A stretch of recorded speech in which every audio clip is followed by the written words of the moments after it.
Hey, Fidelity. What's it cost to invest with the Fidelity app? Start with as little as $1 with no account fees or trade commissions on U.S. stocks and ETFs. That's music to my ears. I can only talk. Investing involves risk, including risk of loss. Zero account fees apply to retail brokerage accounts only. Sell order assessment fee not included. A limited number of ETFs are subject to a transaction-based service fee of $100. See full list at fidelity.com/commissions. Fidelity Brokerage Services, LLC, member NYSE, SIPC.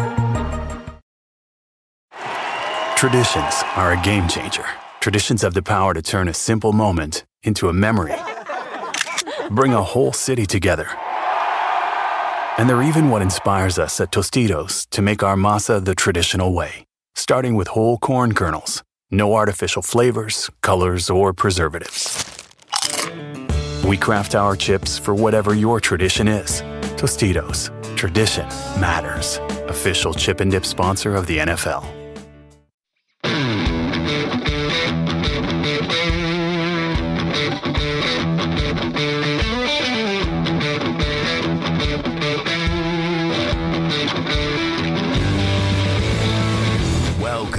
To the Fantasy Footballers DFS and Betting Podcast with your hosts, Kyle Borganoni and Matthew Betz.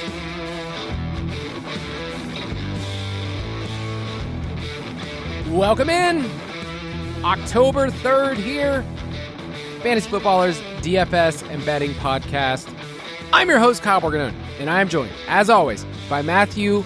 Players' injuries keep him paid bets. It's good and bad. Kind of why I was brought on staff. Kind of is. Yeah, it's unfortunate, man. It's just the reality. There was a study, this was probably like 3 years ago at this point. I forget the authors of it, but they were looking at NFL games. There's like a less than 2% of total NFL games played are without an injury in game. So like it's crazy. Like injuries are just part of this game. And we were talking a little bit before we hit record.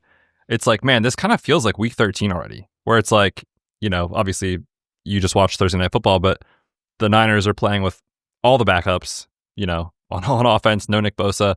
You're talking about this week, we get running backs in maybe Rashad White and Michael Carter and Amari DiMercado and Rico Dowdle. And it's just like, the product, man, the product on the field feels a lot like what you see in December when you're like, yeah, I could probably skip this game tonight. Yeah, that's what it feels like. Yes. But man, it's an interesting slate. There's going to be a ton of value because of all these injuries, but yeah, we'll talk about that. There's also some really key injuries on the defensive side of the ball that I think might help shape the slate as well from a upside standpoint for some of these teams. So I'm excited to break it down today. Should be a very, very interesting week in DFS. Let me also list you some quarterbacks that will be starting games in the NFL. In week 5, Carson Wentz, Dylan Gabriel, Geno Smith, who we love, but also has been very, very, very bad. Spencer Rattler is one of those quarterbacks who will be out there. And then Cooper Rush. Yeah, it feels like week 14. I definitely forgot somebody. There's somebody out there. I mean, Mac Jones just played last night. The Falcons are not playing, so that they can't hurt me. For 1 week, you're free of Falcons pain. But I'm so nervous because I'm going to the game in week 6, the Monday night game. They have a huge amount of time to prepare. They better be glued to the Sunday night game that's Bills and Patriots and say, like, we know everything about the Bills. When it's like, man, 2 weeks to fart around with a game plan, that's too much time. They're only going to screw around. It's funny, you know, like sometimes like in school when you'd be like studying for a test, you'd kind of get to like the sweet spot where you're like, okay, I feel really good. I know my stuff. But if you like over prepare, then you kind of like psych yourself out and you can almost do too much. I feel like by like maybe like Wednesday, Thursday of next week, Falcons are going to be in a really good place.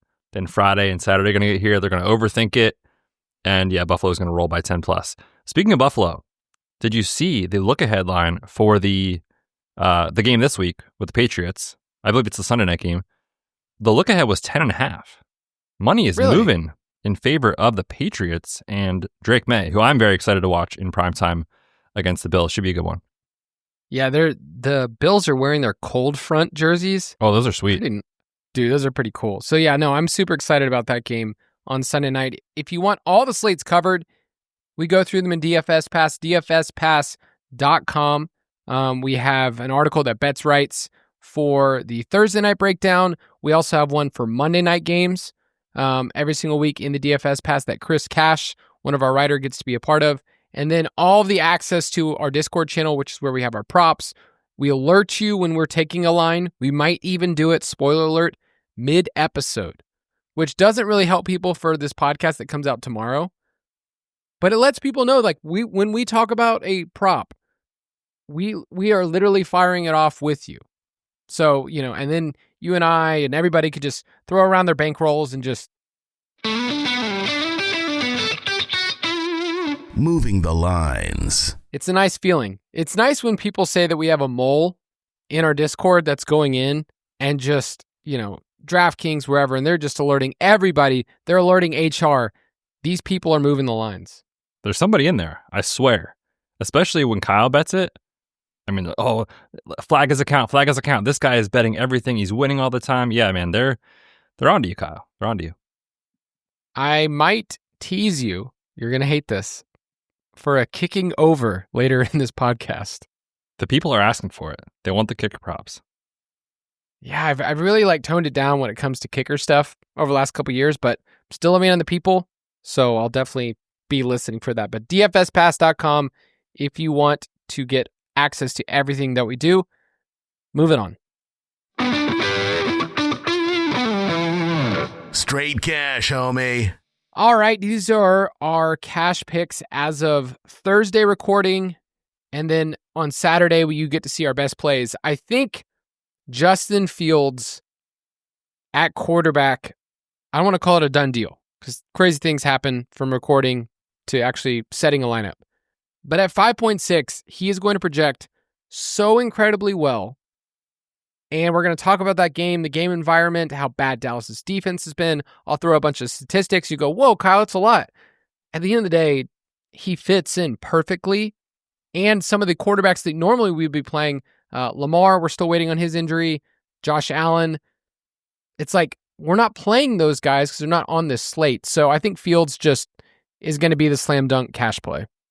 Yeah, I feel bad because in my cash article on the site, I usually try to write up 2 to 3 I feel really good about. And I kind of was just trying, and I was like, it's just Fields, man. Everybody's going to play Fields. I'm going to play Fields, barring anything breaking news wise, but the matchup's just beautiful, obviously. And the Jets quietly on defense also struggle. So could you see both offenses interacting in a way where this game just goes back and forth? I think yes. And we should just talk about the Jets as a team if you want to, because you're going to see a lot of Justin Fields in cash for obvious reasons. You're going to see a lot of Breece Hall because Braylon Allen is on IR. Dallas defense struggling mightily against the run. They also are going to be without a linebacker and one of their starting safeties. And you're going to see a lot of Garrett Wilson at 6,100 on DraftKings. So how are you handling those three? I've played around with lineups where you can play all three together. It projects well. It looks nice. But there is hey, if the Jets fail, your lineup is completely tanked. So how do you feel about Fields with Breece? How do you feel about stacking Fields with Wilson, all three together? Any thoughts there? In cash, I will not be going all three options, just because the worst part about Fields is that because of his rushing upside, you're playing with fire when it comes to red zone opportunities for Breece Hall. He already doesn't have them very much as it is. Over the last couple of years, the Jets have been dead last in rushing plays inside the 10. So I don't love that for my running back, and Hall's going to project well. I just think there's other running backs that are in that price range that I would say overall pretty good. So right now my lean is Fields, and if you want to play Wilson, Wilson's just going to project unbelievably well. It's just over the top. Also, over their last 16 games played together, Breece Hall and Garrett Wilson have a negative 0.21 correlation coefficient. So not great playing them in the same lineup together. If you did that median outcome, it could work, but in tournaments, no chance. I don't know. I feel differently. What if this game... you would play Fields you'd play Fields, Breece Hall, and Garrett Wilson in a tournament lineup together? I think you could, especially in the smaller stuff I play, where it's hey, if the Jets score 30, nobody else is getting the football. Mason Taylor might pop up for 5 targets, but the offense is those 3 players. And sometimes in DFS, when you know where the ball is going and their prices are cheap, if the ceiling outcome for the team hits in a way where they are, and this game is the one you need, and it goes back and forth, and the Jets score a bunch of points, you're getting all the Jets touchdowns in that scenario. So I think in small field it's okay. I definitely think in like the really large lotto stuff I would not do it, but I think small field, I think it's actually all right. I just don't think you have to go there when a skinny stack is available to you, and like the running back on the other side of the field, Javonte Williams.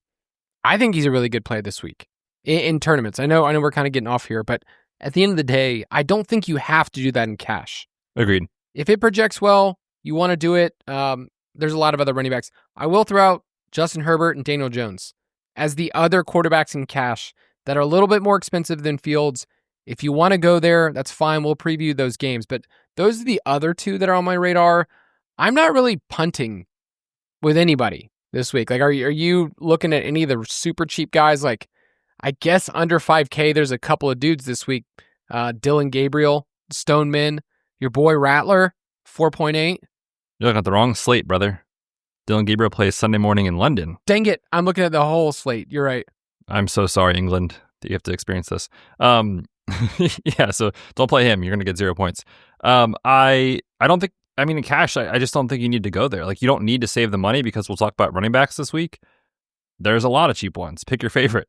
So I don't think you have to go there. I will say, as far as like who might not get played that much, that I kind of am interested maybe from like a tournament perspective. I think Sam Darnold at 5,100, just stacked with JSN, makes a lot of sense because the Bucs historically are that pass funnel defense. If that game kind of happens to go back and forth, Darnold is pushed. He's been so efficient, completing a ton of passes, very, very high in terms of rankings and YPA, yards per pass attempt. So I do like that spot maybe for tournaments, but no, for cash, honestly, I think it's Fields, and I would not be surprised in double ups if he's 65, 70%, something like that. Like, I just think the field is going to be really, really leaning into him in cash games. All right, I have now filtered for main slate only, so I don't throw in more Browns in the discussion, unless you really want to go there. Dude, are you really excited to play Jerry Jeudy? Someone offered me him in a deal this week in a home league. I go, what am I going to do with this? Anyway, oh man, it's sad. Let's go to running back because the expensive options are going to project the best. Jonathan Taylor, who's leading the league in rushing yards, Devon Achane at 7.3, I think, is probably going to be the most popular running back. That is just like you plug and play. If you're trying to figure out the Dolphins offense, like Waddle's in play, people want to chase Waller, but I think Achane feels the safest. He's on pace for 81 receptions this season. So JTT and Devon Achane both, I think, are the top expensive options. Breece Hall obviously is going to project well. We talked about him. I don't mind Jahmyr Gibbs if you want to go that direction. 7,700, that's totally fine. So I like all three of the expensive guys. I think the main discussion that everybody wants to have, because whenever there's cheap running backs, it's almost unlocked something in somebody's brain that says, oh, I can do this now? I want to do this. I must do this now. So Rachaad White is the first conversation we're going to have. And we're still waiting on a bunch of injury news. Bucky Irving, everybody else. Let's start with Rachaad White. Then we'll move to the Cardinals and then the Panthers. Yeah, Rachaad White, obviously, here is the presumed lead back with Bucky Irving, unlikely to play. The problem is the matchup is not great against the Seahawks. Historically, White has not been the most efficient runner. That said, he is an awesome pass catcher, and this Seahawks defense has been funneling passing down work to running backs, which fits into his skill set. They are facing the fourth highest target share, and they've allowed the second most catches and most yards to running backs. So, like, could Rachaad White catch 4, 5, 6 balls in this game? I think that's definitely possible. How efficient will he be as a runner? How much does Sean Tucker work in? Those are things we just really don't know. I will say when Bucky Irving missed some time last year, you saw White as like the true kind of lead back, but Sean Tucker was highly, highly efficient, and there's a reason we've all been kind of excited about him in like round 18, 19, 20 in best ball. So hopefully we get some weeks out of Sean Tucker for those teams, but I will say the projection is very tough to nail down. So I think he's in the cash conversation. Certainly the price is so cheap. If you didn't want to go there and you wanted to look at another punt option, I think the Cardinals guys are so tough because they are incredibly cheap. Like, what do they have to do, at their price? Not much, but we really don't know who the RB1 is going to be from a usage standpoint between Amari DiMercado and Michael Carter. So yeah, you could talk me in there, but I don't feel like you have to do it. And then I will say also we might get Rico Dowdle at, what is he on DraftKings? 4,300. assuming that we have Chuba Hubbard, who's battling a calf injury. If he sits in that game, really good matchup against the Dolphins. So I almost feel like my preferred play in that range, assuming we get the injury news to fall the way that we think it will, is Rico Dowdle, then Rashad White, then one of the guys from Arizona if you had to go there. But I do think somebody in this range might come down because in tournaments, call your shot. So this is a fun slate for DFS from a tournament perspective in this range to kind of see who you want to get to. But I think for cash games, I lean Rico, then Rashad White. I'm in the same boat. I'm in agreement with you. So far, Rico Dowdle has 5 carries inside the 10 this year. Chuba Hubbard does not have a single carry inside the 10 since week 1, and he has 1. So it's like what you're looking at is somebody who we know for sure Rico Dowdle is the guy. In Arizona, I think that Michael Carter gets the early down work, which we usually say is more important. But on DraftKings, we get a little bump for Amari DiMarcado. I think the way that it works is in cash. When you flip over the cards, let's say that people do like the Arizona running backs, and it's split though. It's like, okay, some people have Carter, some people have DiMarcado. That just kind of like spreads it out and spreads it so thin that I'm not really worried about getting buried about those guys. So instead of guessing wrong, because I could guess wrong, even though I think it's Carter, I just think that Dowdle's a better option. And I think White, people are going to play him way more because they know the name. But yeah, shout out to Sean Tucker. I really thought my Trey Benson best ball shares were going to shine through, but we'll have to wait a little longer on that. But the Tuck, man, that's pretty great. So yeah, I think White and Dowdle, I'm still weighing it out. But Dowdle, he's going to get 15 plus touches. For sure, yeah. And I think you'll see that reflected in best plays when you look at the article on Saturday. And also, too, like price adjusted, he's 4,300. Rashad White, not a huge difference, but if you need the 400 to save money comparing him to 4,700, I think that makes a lot of sense. So yeah, both should make your consideration this weekend.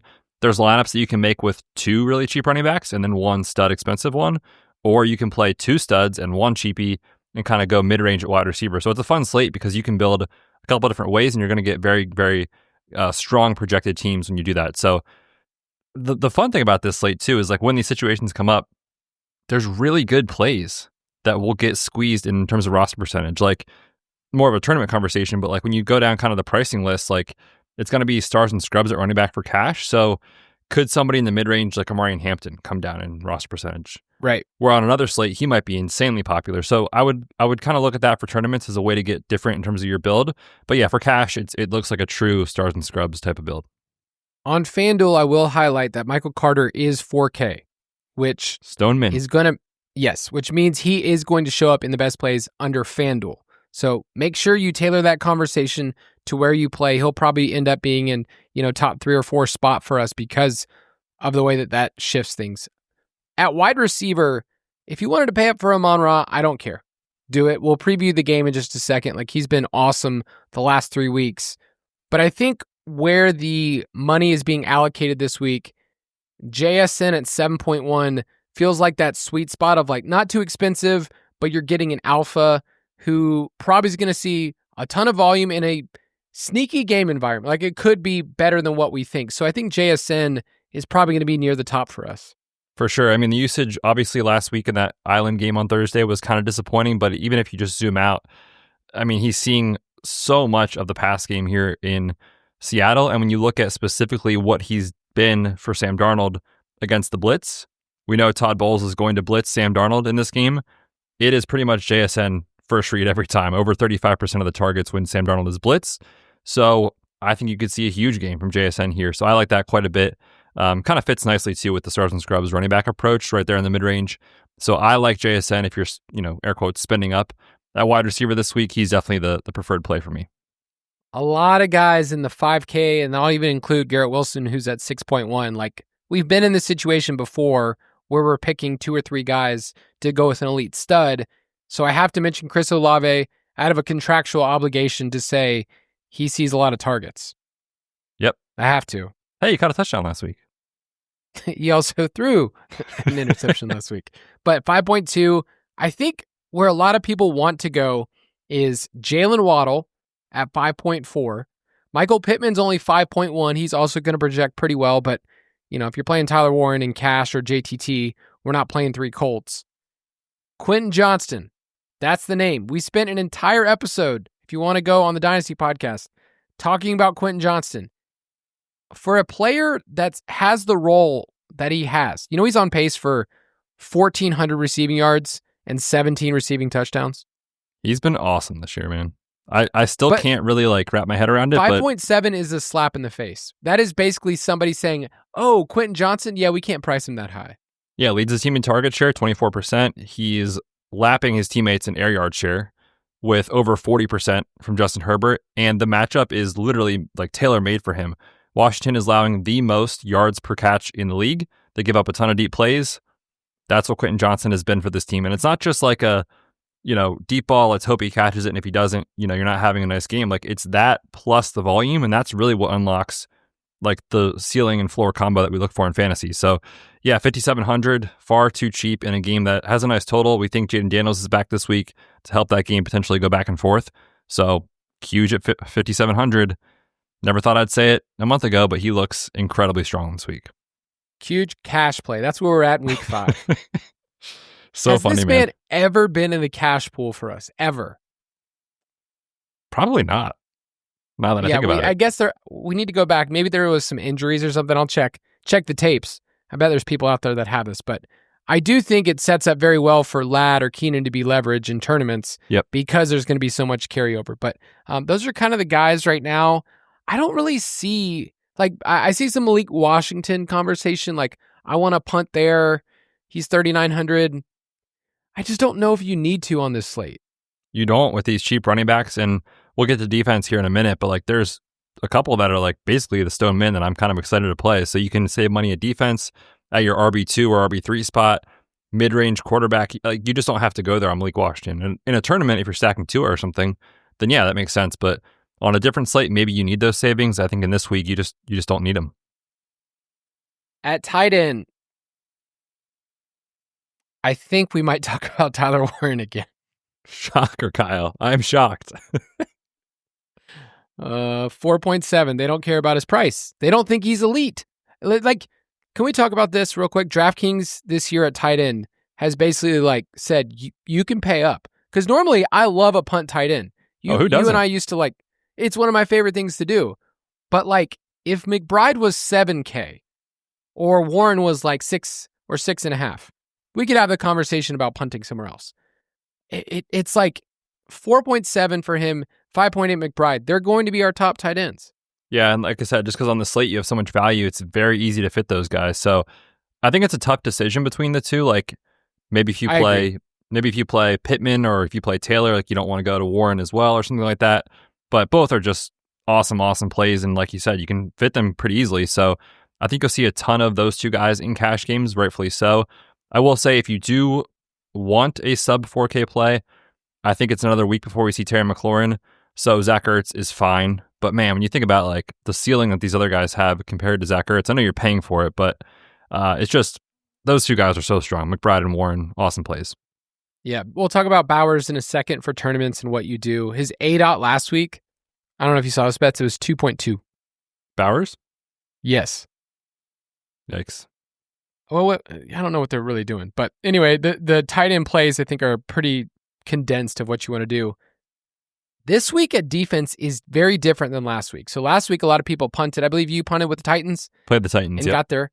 I paid up for the Texans, and now the Texans are $1,000 cheaper than what they were last week, but they're facing Cooper Rush. So the cheap plays this week are the Saints at 2.2, which I love at home. When I see a defense that's at home against a rookie quarterback that just lost their best player, that's exciting to me at 2.2. I like that punt. I like the Texans who create a ton of pressure, 2.4. I think a lot of people are going to punt. The expensive option this week is the Cardinals at 3.6. So I just want to explain the difference. Last week, there were 3 or 4 expensive defenses that were Detroit and Buffalo and the Texans that people were all playing them. This week, it's going to be the punts and maybe the Cardinals. So in other words, I'm not worried about a bunch of really expensive defenses bearing me this week. For sure, and I think you're going to see a ton of these cheapies in cash games for good reason. Like you said, the Texans are priced as if they're playing a healthy Ravens team with Lamar. Obviously, we think it's going to be Cooper Rush. The market has moved massively on this. On Monday, the spread was Houston plus 4.5. It is now out to Houston minus 2 in a bunch of spots. So you're looking at, no Lamar Jackson, probably no left tackle Ronnie Stanley. They're going to be missing 5+ starters on defense. Like, it's just, this is bad, man. So I think the Texans can win this game and actually kind of like get going here a little bit offensively. But yes, if you're playing a cheapie, Texans make sense. Dart last week was like really good for fantasy for running the football. He averaged 5.6 yards per pass attempt, which is not good. He took 5 sacks last week, which I didn't really realize, but like going back and kind of watching things, looking at the box score, left a lot to be desired as like an NFL quarterback product. And obviously, like you said, now no Malik Neighbors. So are the Saints a good defense? No. Are they 2.2 and can get you 6, 7, 8 points and be fine in cash? Certainly. So I think the Texans or the Saints are both really strong on both sides, and they're very, very cheap. Yeah, I'm going to go back and forth. I can tell all week. Can't wait to be wrong. There's a small part of me that's like, what if this is just a Derrick Henry game because he's Derrick Henry? I mean, hey, I love fantasy Twitter. It's so fun. I haven't seen anybody bring up, he's facing the Texans, Derrick Henry against the Texans. That's been like a narrative for the last like 4 years. It's hard to see it, man. It's hard to see it with the current state of the team. What's funny is that like when we started this conversation, in the back of my mind, I go, oh man, Derrick Henry against the Texans. So I'm that guy. You know who I really like for tournaments at defense? Who? I like flipping it with the Giants. Their pass rush against Spencer Rattler. Yeah. Same game, massive leverage. They're 2,900. I also really like, if you wanted to play the Colts, we're going to talk about that game in a minute, but no left tackle for Colton Miller, 7-point home favorite, or Colton Miller is the left tackle for the Raiders. 7-point favorites here, 3,300. Nobody's going to go there. So there are some interesting pivots here for tournaments. Love it. All right, let's take a quick break. We'll be right back. Avoiding your unfinished home projects because you're not sure where to start? Thumbtack knows homes, so you don't have to. Don't know the difference between matte paint finish and satin? Or what that clunking sound from your dryer is? With Thumbtack, you don't have to be a home pro. You just have to hire one. You can hire top-rated pros, see price estimates, and read reviews, all on the app. Download today. If you owe $10,000 or more in credit card debt, medical bills, or personal loans, help is here. More and more Americans turn to credit cards to get by.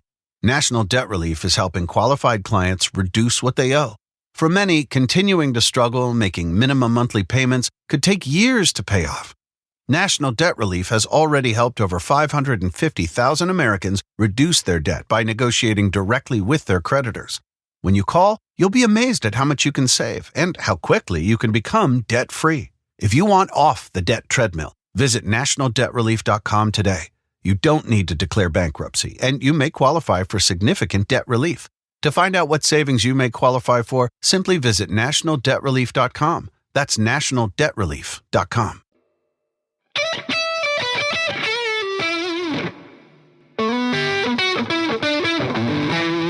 Stack Attack. All right, we're going to talk up 3 games that you can stack this week in tournaments, and then a couple of other little bonus picks to throw that out there. We have the Las Vegas Raiders at the Indianapolis Colts. The Colts are 7-point home favorites. The over-under is at 47.5. And just a little spoiler, because we'll probably do this later on this episode, but we've been going back and forth about the Colts as our survivor pick. While you're listening to this, you already know the outcome of the Rams and 49ers, which really I think is the layup this week if you really wanted to go there. Betz and I are we're pressing the L1 to R1 on my PS2 remote and juking a little bit. Dude, so what's funny is obviously listening now, you know the score of last night's game, but as of this recording, and assuming we're going with the Colts, we are huge Niners fans. Oh, yeah. Love it. Dude, Demarcus Robinson, my new favorite player. I mean, you all are listening to this in the future. That would be so funny if they actually won this game. But I think Colts are the play, man. I mean, let's just talk about Geno for a second. He has been so bad. Like, in Seattle, Geno was good. Clean pocket. He would shred. He was actually awesome under pressure last year, too. But he had some games where he just turned the ball over. That's why him and Ryan Grubb are no longer employed by the Seahawks. That's correct, yeah. Drove McDonald crazy. And we've seen it this year. They want Sam Darnold to play on schedule, protect the ball, do what you're supposed to do, and run the ball and play good defense. And they're doing that, and credit to Sam Darnold. But yeah, Geno's just played so horribly. Now you're down your left tackle. on the road. I was excited about this game at the start of the week because I was like, oh, maybe this could be one of those that goes back and forth and really shoots out. I'm worried about the Raiders side of the ball keeping up their end of the bargain in this game. Yeah, I'm not going to be stacking up Geno. There's other quarterbacks that can clearly outdistance themselves in that, Justin Fields, whoever in that same price range. He's thrown 7 interceptions on passes of 10 plus air yards down the field. I put together a thread. I don't know if you saw this, Betz, of all of his passes at home this year, 2 games, where he threw the ball more than 10 yards down the field. Okay? 17 attempts. You want to guess how many times he's completed a pass? This feels very trappy. I will say twice. None. Oh my goodness, man. It's really, really bad. Like if he's thrown it further than 10 yards downfield, it's been just a disaster this year. And at home, it was really, really bad. So I don't like this matchup for Genty either. Like the Colts haven't faced a ton of rush attempts this year, but as much as we liked Genty last week, 3 touchdowns is kind of a fortunate outcome. He had 23 opportunities, but now he's priced up and people kind of expect it. So just game theory wise, I don't love Geno. I don't love Genty. I do think this is a good spot for Jacoby or Bowers to come in and be, they're not as popular as we played in the past. Like Jacoby, notice that we didn't talk about him for once in the cash section. I do think he might get played though in cash, just because he's always like... because everyone feels like they have to. He's just like a solid point per dollar projection, but just on feel, it never feels super exciting. I think he's going to get squeezed out this week from some of the other. You're probably right. So maybe he is a good tournament play, where you just kind of hope he finally bounces back and Geno doesn't melt down. But yeah, I'm with you. I'm off Genty in this spot. It's just like, man, last week was so predictable. Where it's like, oh, the Bears, like they're finally at home. This is a good spot to get going with Genty. Now you go on the road. You're 7-point dogs. Like, do we see these other running backs in there in a negative game script? It's possible. So yeah, I probably won't have any Genty or Geno this week. You could talk me into Jacoby as a bring back, or maybe Brock Bowers as a leverage play for an expensive tight end. But otherwise, I feel a little shaky about the Raiders side of the ball here. Yeah, the other thing that we need to factor in is that the Colts, despite like scoring a lot of points and being really exciting through the first month of the season, they're bottom 5 in neutral pace. Yep. So like what the Colts want to do is slow the game down. And I think the defense might allow them to do that too, where they just, they force Geno a couple of short fields. So I worry about the overall game environment. I think the line is fine, 47.5. I just don't know if I'll be chasing this game the way that I thought I would early in the week. So I think the way that I want to play it though is Daniel Jones, Tyler Warren, and then figuring out who that third piece is on the Colts side. And then if you want to bring it back with Jacoby, that's fine with me. So that's what I'm trying to figure out is who is that other piece? Because obviously I'm going to be playing Tyler Warren. It's always Tyler Warren. Yeah, it's one of those games that I think you could stack it, but like for me, like you said, they want to slow the game down. They want to control the ball. This just feels like a Jonathan Taylor game script, doesn't it? So, and the problem is there's a lot of also roster percentage on the Colts side in this matchup. So for me, it's probably going to be lower on my stacking priority standpoint just because of the roster percentage and the concerns for the Raiders. So one-off play of Taylor or Pittman or Warren or whatever is fine. That's kind of how I'm approaching it, but otherwise, a little down on this game relative to what I thought it'd be. Oh, you're a little sad. Yeah, I don't know, man. Just the Raiders, man. They were our team at the start of the season. They faltered. Oh, yeah, I forgot. I'm worried about 5.5 wins now. They've lost 3 straight. That's not great. So the Raiders, the way that they play defense, I wrote this up in pace of play, but like they are the zone team this year. 93% of the time they're running zone, and 54% of the time, I wish they did it 1 more percent. It's cover 3. That's also highest in the NFL. And Daniel Jones has destroyed against cover 3. I talked about that on Tuesday's episode. Tyler Warren this year against cover 3. He's been targeted on 34% of his routes and has a 4.62 yards per out run. So he's an awesome play. The Raiders actually have been kind of good against running backs. They actually rank 2nd in EPA per rush, which sounds impressive, but teams have been beating them through the air. So that's kind of been the scenario. So I'm probably playing Taylor. I can play him in cash. I'll play him as a wipeout pick. and maybe leverage on Warren. I'm not playing Warren and Bowers in the same lineup. I bet people try to get cute to do that. Yeah, I'm not doing that either. Yeah, I don't know if I'm not worried about the matchup for Taylor. I mean, I'm not worried about it. I just needed to point out the stats. Yeah, but they faced the Patriots. They faced the Chargers, before they kind of really got going with the run game.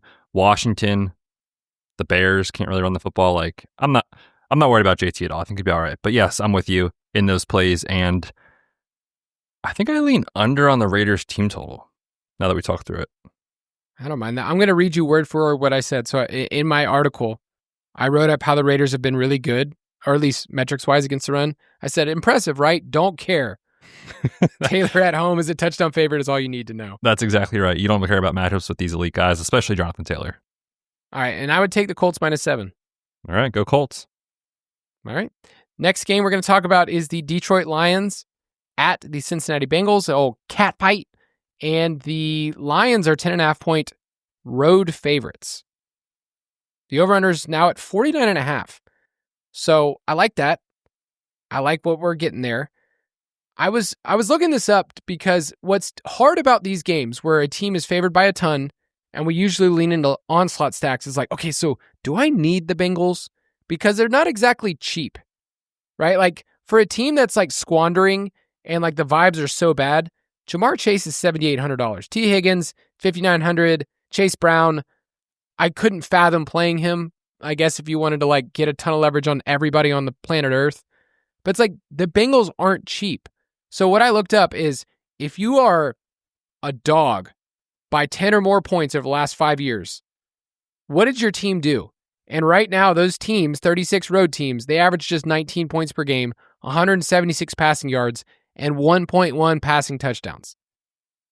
That's like not good. That's not good information to say I need a Bengal. So anyway, I don't know. What are your vibes on onslaught stacks? And then we can talk about if you need Bengals or not. Yeah, I was kind of excited, like you said, to maybe just play the garbage time angle with the Bengals side of things. But I mean, on FanDuel, Jamar Chase is 9,000. Like, it's just hard to do that when the median expectation here is not that great, and the ceiling outcome is not the same as it was with Joe Burrow under center. So, yeah, they're priced up on both sides. So it's honestly just leverage at this point because, yeah, you're going to get a lot of these guys at sub 10%, sub 5%, depending on your contest. So sure, you want to take a shot. I think that's totally fine. The Lions did place one of their starting corners on IR this week with a hamstring injury, so they've got some injuries in the secondary. So, these guys are talented. Maybe they connect on a deep ball or something like that, and it pays off. But on paper, there's hard to say a lot of positive things about the Bengals. On the Lions side, the nice thing about this team is that usually when we talk about game script and kind of like DFS ceiling, we need these games to go back and forth. Dan Campbell has shown us he doesn't really care. Like if they want to hang 30 on a team, they'll hang 30 and they won't, take their foot off the gas. So I don't even think if you wanted to play the Lions, I don't even think you need a Bengal on the other side. In this game, you just bet on the touchdowns, you bet on the team total, which I think they can certainly put up 30 against this Bengals defense. So I like a lot of the Lions for obvious reasons. One guy I'm really interested to see here where he's at in roster percentage, Jameson Williams. It's been a very, very slow start to the season. His ADOT is up, which in theory you would kind of think is good, but also like they just aren't connecting on those. So maybe they give him some easier looks, kind of get him going. This feels like a really good spot to do that. And man, when I was looking at pricing, I was like, whoa, Jameson Williams, $4,900 on DraftKings. Like kind of feels like a nice buy low spot here. So he's a guy I've kind of circled for tournaments, but honestly, talk me into anybody in the Lions, I'm going to say yes. Yep, I like JMO a lot at this price at $4,900, and if he's going to be played by less than 10% of the field. Like looking at the Lions side, people are going to play Gibbs, they're going to be playing Amon-Ra, but you look at how much firepower there's. Like Monty was really, really good 2 weeks ago, and then I wrote this in our doc. He was diaper gravy last week. It was bad. Tough matchup against the Browns. I also wrote that in on the main show, and Jason Romberg did it. He read diaper gravy right away. Love it. I know. It was really, really good. So I think this is a great spot for both running backs. It's a great spot for the passing game. So JMO, even Laporta, like he's not going to get played because of the other tight ends on this slate. I think that he makes a ton of sense. And then nobody's going to play Goff. So the Lions are setting up as a team that I want a ton of exposure. I know that I'm going to guess wrong sometimes. Like, let's say I played Goff, Gibbs, and Jameson Williams. It's like, oh, well, actually, you needed Monty instead of Gibbs, or whatever it is, whatever combination. It doesn't really matter, though, because nobody's playing these guys. Like, I'm seeing right now for Monty, like 3-4%. It's like none of these guys are being played at all. So I think it's a really, really good spot for them. To give you some numbers with Detroit's defense. So remember week 1 against the Packers, it was like, oh man, the Lions like didn't have their crap together. Over the last 3 weeks, their defense is number 1 in EPA per play allowed, 2nd in points per drive, and number 1 in sacks forced. So if you wanted to get out of this game and you said, I want to play the running game and the Detroit defense, that's totally fine with me too, because you think, Jake Brown pants isn't that great.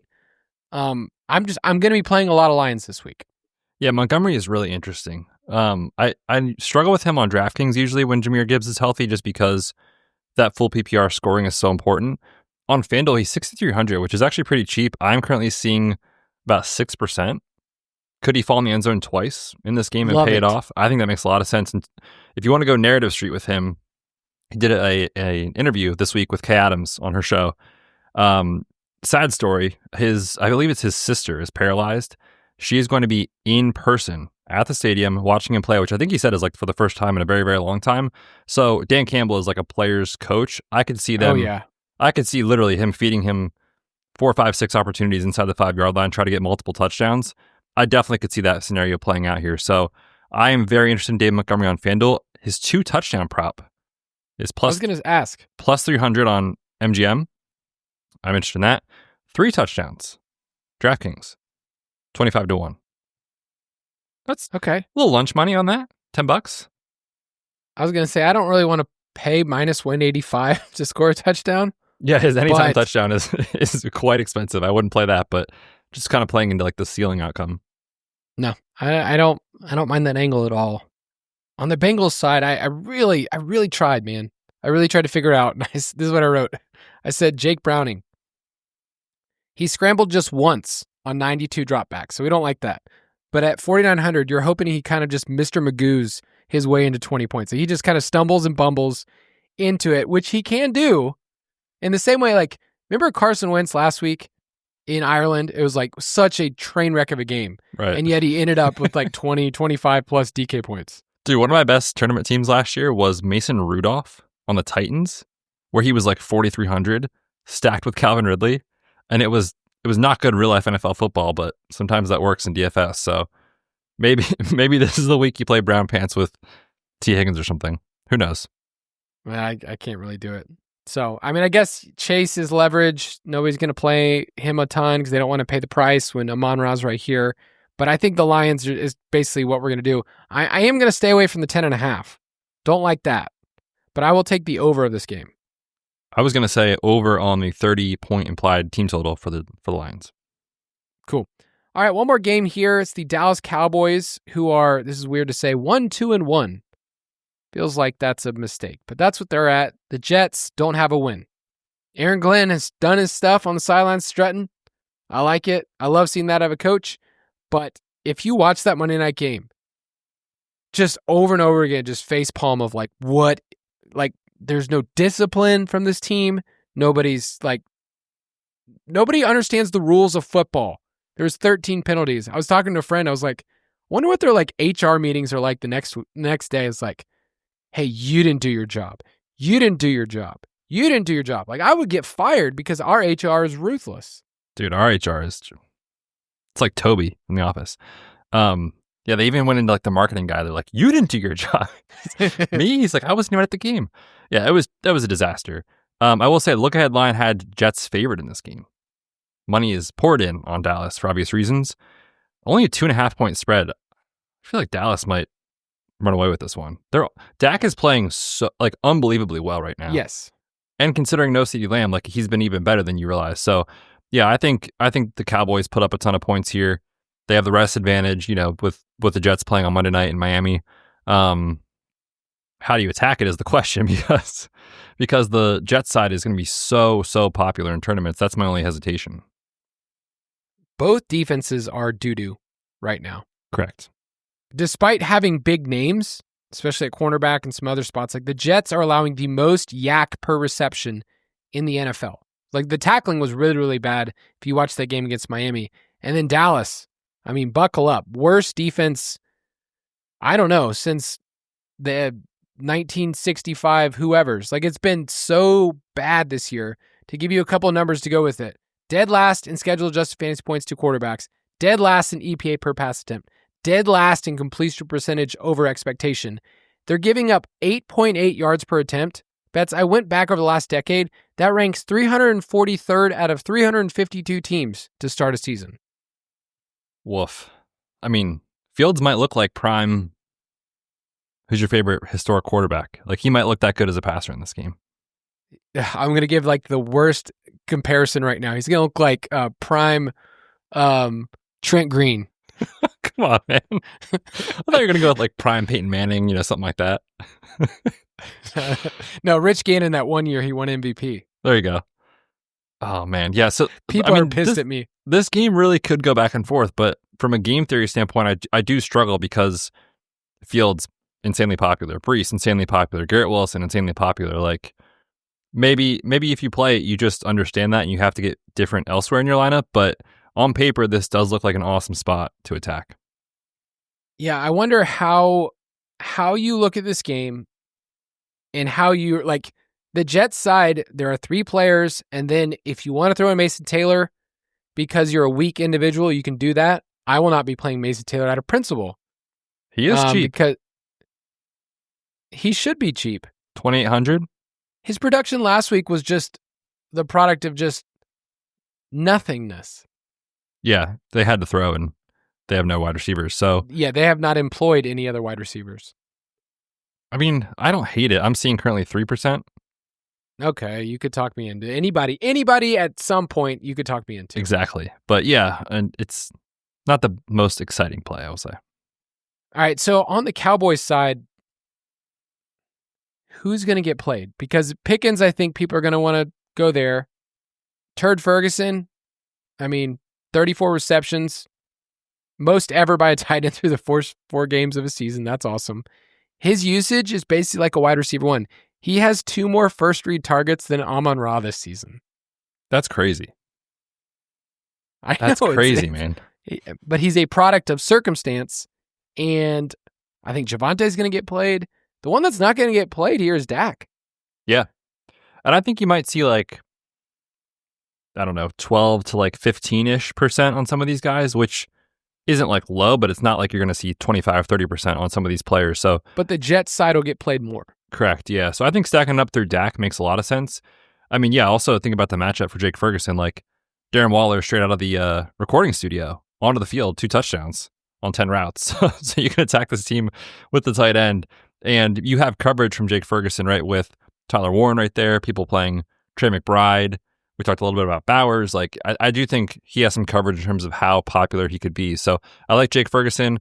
George Pickens has a really, really high ceiling here in this game too, so I like him.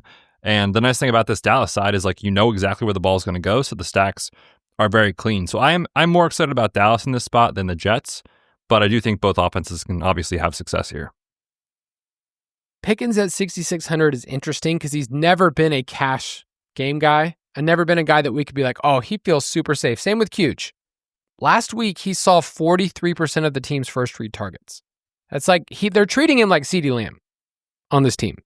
So, yeah, super interesting here. I'm not really farting around with Tolbert or Turpin.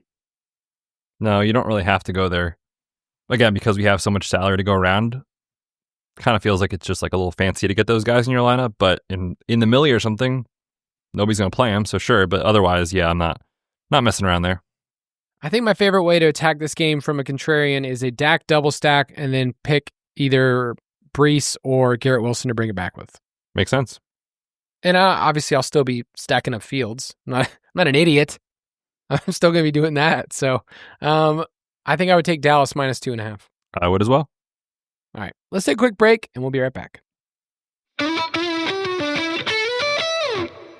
Avoiding your unfinished home projects because you're not sure where to start? Thumbtack knows homes, so you don't have to. Don't know the difference between matte paint finish and satin? Or what that clunking sound from your dryer is? With Thumbtack, you don't have to be a home pro. You just have to hire one. You can hire top-rated pros, see price estimates, and read reviews, all on the app. Download today. If you owe $10,000 or more in credit card debt, medical bills, or personal loans, help is here. More and more Americans turn to credit cards to get by. National Debt Relief is helping qualified clients reduce what they owe. For many, continuing to struggle making minimum monthly payments could take years to pay off. National Debt Relief has already helped over 550,000 Americans reduce their debt by negotiating directly with their creditors. When you call, you'll be amazed at how much you can save and how quickly you can become debt-free. If you want off the debt treadmill, visit nationaldebtrelief.com today. You don't need to declare bankruptcy, and you may qualify for significant debt relief. To find out what savings you may qualify for, simply visit nationaldebtrelief.com. That's nationaldebtrelief.com. All right, a couple of quick mentions. Games that didn't quite reach our top 3 games to profile, but we have to talk about it. We got to cover our bases so that if somebody wins money, they thank us later. Exactly. Fine print here. Chargers. Got to talk about the Chargers. Washington, 47.5 over-under. It's in a dome. We know the Chargers love to throw the ball. I love the setup for if you want to gain leverage on Cuge. There is no better time, but he's still going to be a great play. But, I mean, the Chargers, if you wanted to stack up that team, that feels great. I thought you had more to say. Nope, that's it. I thought you were going to say, if you wanted to stack them up, here's my explanation why. I feels good. Double stack. It's cheap. It's not that expensive. No, Herbert 6,100. I feel Those like are quick mentions. On another slate, he might be a cash play. Not going to get played as much this week. And like you said, all of his guys are cheap. They're below 6K. So the double stacks with Herbert look awesome. And then on the other side, Jaden Daniels is back, helping that game potentially go back and forth. No Terry McLaurin most likely. So looks pretty clean. You either bring it back with Debo or with Zach Ertz and kind of move on. So I'm with you. This game looks really exciting. Yeah, Debo's going to get played. Ertz is going to be spilling over from the cash conversation, but I think still this game's a little bit off the radar despite being in a dome. I mean, Herbert double stack and a Debo bring back. That's kind of where I would go if you go there. And then you have listed here Miami and Carolina because Miami has a bunch of cash game guys. Rico Dowdle is going to also spill over 4,300. If he is the guy, then I get looking at this game as saying more than just a one-off piece. Yeah, I think it's interesting because the touches here should just be so condensed. And you look at the Carolina side, Rico Dowdle, I mean, he might just be good chalk depending on how much roster percentage he gets, but doesn't it feel like an awesome spot for Tedero McMillan to really get going against the Dolphins? This Dolphins defense obviously has major issues. We talked about McMillan a lot on the Dynasty podcast this week. The usage has been there. He's been very good. He just hasn't had a touchdown yet.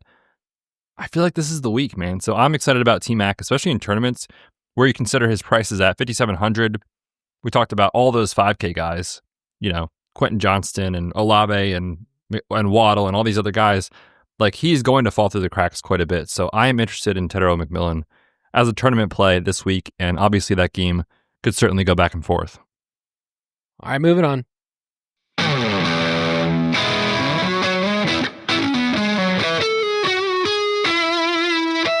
Slate Breaker of the Week. All righty. Last week was a great week for Slate Breakers. Felt good to get back on track. And the goal here every single week is to give you a name that maybe we mentioned, maybe we haven't mentioned, that in our tournament exposures, we're going to be a little bit higher than the field, and hopefully they can give you some leverage, they can break things, and win you lots of cash. This week, our sponsor, I don't know if it's going to fit your age demographic bets. Why? Because I'm so much younger than you? You're just a little bit younger than me, okay? There was a time in early elementary school and beginning of middle school where these are the this is what I wanted to wear. And they're carpenter jeans. Did you ever have carpenter jeans that had a little... Yes, dude. Come okay. on. My dad used to wear those all the time. I thought it was the coolest thing ever. Yeah, it's working class folk all of a sudden was like, hey, this is cool. This is in. This is what you want to do. Me and my friends have been talking about this a little bit more if we want to bring them back for this fall winter season. Dude, no better time than now. Come on. I mean, that's what fashion is, right? It just like repeats every 10, 15 years. I should set a reminder on my phone for like whatever people are wearing right now. And just say 15 years from now. Exactly. All right, give me your slate breaker. We did not talk about this player at all, and we haven't talked about this game at all. Nico Collins just feels like the sleeping giant this week, where it's like, man, is there ever a cleaner spot than this to get Nico going in like a huge ceiling way? Baltimore's defense is destroyed by injury, obviously on the offensive side of the ball, but defensively as well. Nate Wiggins probably going to miss. Marlon Humphrey probably going to miss. Kyle Hamilton was downgraded from limited on Wednesday to DMP Thursday because of his groin. He's going to be going up against backups. Please, CJ Stroud. Please, let's do this. With Nico Collins, 6,800 on DraftKings. They are allowing the 5th most scheduled adjusted points to wide receivers. I'm going to think about when I want to play Stroud's pass catchers, when he is going to be clean in the pocket. The offensive line is a train wreck, but this Baltimore pass rush is not very good.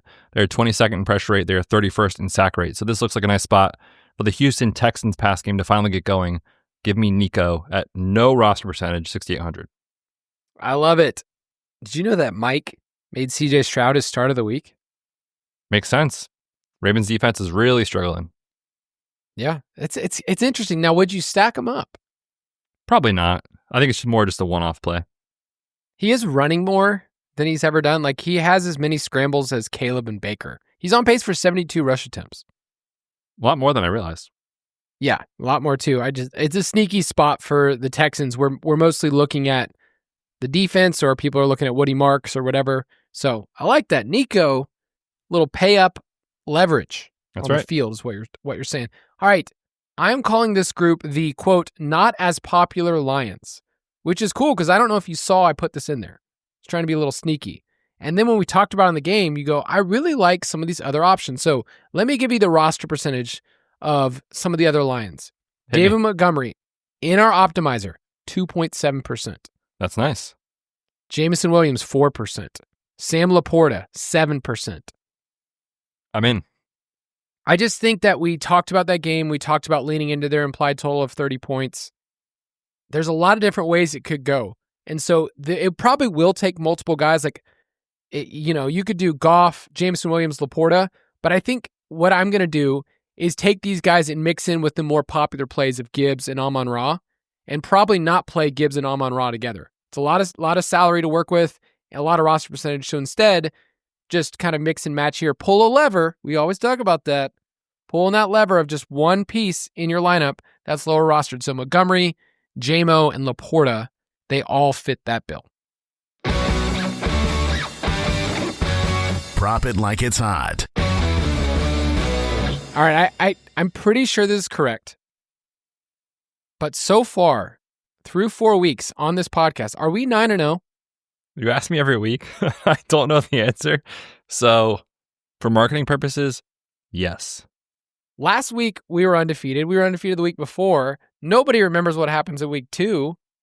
That's true. No, I think we've done really well. Like, we're either 8-1 or 9-0. Somewhere. Love it. Let's just pretend it's perfect. Last week, we did the Packers wide receivers, and then we had a little bonus with Bucky Irving anytime touchdown. That was nice. So, the first one I'm going to hit you with is Kyler. All right, plays at home against the Titans.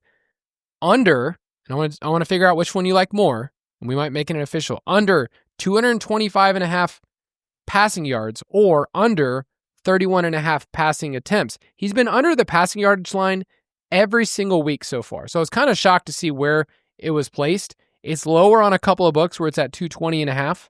So I'm trying to get this before, the real sharks come in and move the line. But the Titans have been a team that you've gotten to run the ball against over and over and over again. Opposing offenses are only throwing the ball 52% of the time. So it's going to be a run-heavy script. I get that they're kind of hurt in their backfield. But the way that the Cardinals want to play, slow the game down, not huge explosive plays. That's not been a Kyler thing. Hit Trey McBride in the intermediate area. So Kyler's under somewhere there of 225.5 passing yards or under 31.5 passing attempts. I think both are good plays, honestly. Really? They're both great plays. Maybe I'll bet them both. Yeah. All right. I mean, 7.5 point home favorites. Cam Ward can't sustain drives. Like, Short fields, maybe. Yeah, I just think they're going to be so vanilla in their game plan, and they can kind of win this one without having to push Kyler. So I do like both unders. I would probably lean the attempts. That's where I'm at too. Just because Tennessee's defense is so bad that he could get there on a couple long plays and broken tackles and stuff. So I lean the attempts, but I think both are in play if you only have one option. Nice. All right. I'm going to go with an over, and it makes me sick. But Garrett Wilson, over 62.5 receiving yards. This matchup, man, is just so awesome. He has seen a 30+% target share in every single game this year. Not hard to see that continuing this week against a Dallas defense that is among the worst, if not the worst, in football. Obviously, we talked about that game a lot on the show. We like the chances of this going back and forth. So give me Garrett Wilson over 62.5 receiving yards. All right. This was going to take some convincing people, but I do have a kicking prop that Betz needs to listen up to. Spencer Schrader is the kicker for the Colts. I needed to mention that first. His kicking points line is at 7.5. He's hit this each of the last 3 weeks. And for the real nerds out there, the Raiders are giving up the second most schedule adjusted fantasy points to kickers this season. That is so bad that that's even a thing. It's in a dome. We already talked about that implied point total. 27.3 right now. Dude, he is crushing the kicking game.